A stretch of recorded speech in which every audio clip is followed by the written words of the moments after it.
Les résultats du registre MELOS, qui est un registre européen qui s'est attaché à évaluer la faisabilité et la sécurité de la stimulation de la branche gauche, a été présenté au congrès ERA 2022. En effet, aujourd'hui, la stimulation de la branche gauche se pose comme une alternative possible à la stimulation biventriculaire, mais également à la stimulation ventriculaire droite classique. Ce registre est le plus grand registre aujourd'hui publié, avec plus de 2500 patients.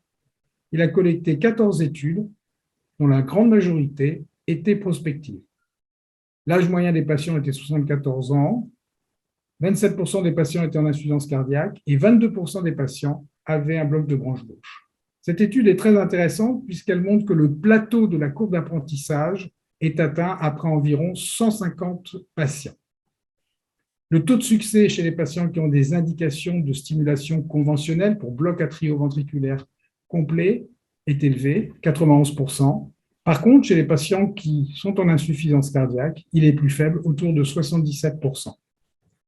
Les facteurs prédictifs d'échec de cette stimulation de la branche gauche sont des QRS très larges et l'insuffisance cardiaque, ainsi qu'une fraction d'éjection basse.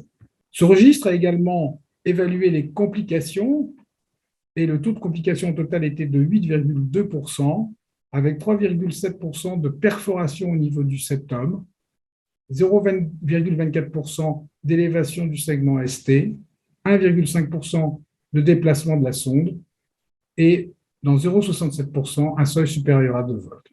Il n'y a pas eu d'accident vasculaire cérébral dans ce registre.